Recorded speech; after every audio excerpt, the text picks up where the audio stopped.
దివ్యాంగులు స్వయం ఉపాధి యూనిట్లు ఏర్పాటు చేసుకునేందుకు 5 కోట్లు మంజూరు చేసే ఫైల్పై మొదటి సంతకం చేశారు ఎస్సీ ఎస్టీ మైనారిటీ సంక్షేమ శాఖ మంత్రి అడ్లూరి లక్ష్మణ్ కుమార్. ఈ నిధులతో అనేక మంది దివ్యాంగులు లబ్ధి పొందనున్నారు. రాష్ట్రంలో మొట్టమొదటిసారిగా దివ్యాంగులకు స్వయం సహాయక సంఘాలు ఏర్పాటు చేసి వారి జీవనోపాధి కోసం సహాయక యూనిట్ల స్థాపనకు రివాల్వింగ్ ఫండ్ ఏర్పాటు చేసింది ప్రభుత్వం. ఈ ఏడాదికి 3.55 కోట్లు మంజూరు చేసే ఫైల్పై సంతకం చేశారు. ఈ నిర్ణయంతో 2367 దివ్యాంగుల స్వయం సహాయక సంఘాలు లబ్ధి పొందనున్నాయి.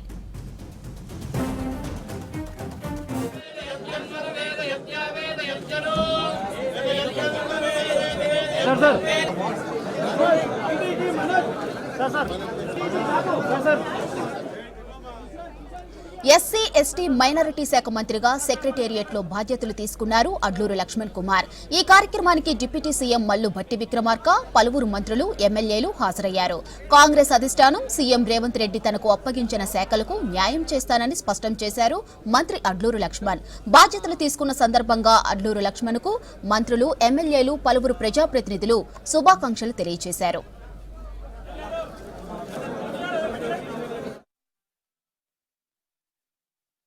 ఈ రోజు మా డిజేబుల్కి సంబంధించి దివ్యాంగులకు సంబంధించినటువంటి మా సోదరులకు కూడా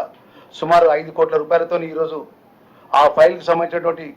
ఉపాధి యూనిట్లకు 5 కోట్ల రూపాయల మంజూరుకు, అదే 840 మంది దివ్యాంగులకు లబ్ధి పొందుటకు తెలంగాణ రాష్ట్రంలో మొట్టమొదటిసారిగా దివ్యాంగులకు స్వయం సహాయక సంఘాలుగా ఏర్పాటు చేసి ఏదైతే గ్రామాల్లో కూడా మహిళా సంఘాలు ఏ విధంగా అయితే మనం ఏర్పాటు చేస్తామో ఆ విధంగా దివ్యాంగులకు సంబంధించినటువంటి మా సోదరులకు కూడా సంఘాలుగా ఏర్పాటు చేసి సెల్ఫ్గా వాళ్ళు ఓన్గా వాళ్ళ ఎంప్లాయ్మెంట్ వచ్చే విధంగా ప్రత్యేకంగా ప్రభుత్వం 3.55 కోట్ల రూపాయలు ఈరోజు మంజూరు చేసి నేను ఆ ఫైల్ మీద సంతకం చేసిన విషయాన్ని మా మీడియా మిత్రుల ద్వారా తెలంగాణ ప్రజానికాన్ని తెలియజేసుకుంటూ ఈరోజు రాష్ట్ర బడ్జెట్లో గౌరవ ముఖ్యమంత్రి వర్యులు ప్రతి నియోజకవర్గంలో పట్ల పిల్లలందరూ కూడా corporate level school first class నుంచి అప్ టు పెద్ద ఎత్తున చదువును అందించాలని కాంగ్రెస్ పార్టీ పరంగా, ప్రభుత్వ పరంగా ముందుకు వెళ్తున్నటువంటి సందర్భంలో బట్ట మరి ఈరోజు గురుకుల పాఠశాల చదువుకున్న పిల్లలందరూ కూడా మంచి బోధన ఇవ్వాలని, గ్రామీణ ప్రాంతంలో పిల్లలందరూ కూడా వెల్ఫేర్ పరంగా ఉన్నటువంటి కార్పొరేట్ స్కూల్స్లో ఏ విధమైనటువంటి బోధన జరుగుతుందో ఆ విధమైనటువంటి బోధన ఇవ్వాలని చెప్పేసి ఈ రాష్ట్ర ముఖ్యమంత్రులు, రాష్ట్ర ప్రభుత్వం ముందుకు వస్తున్న సందర్భంలో బట్ట రాబోయే రోజుల్లో ఈ రాష్ట్రంలో ఉన్నటువంటి పిల్లలకు మంచి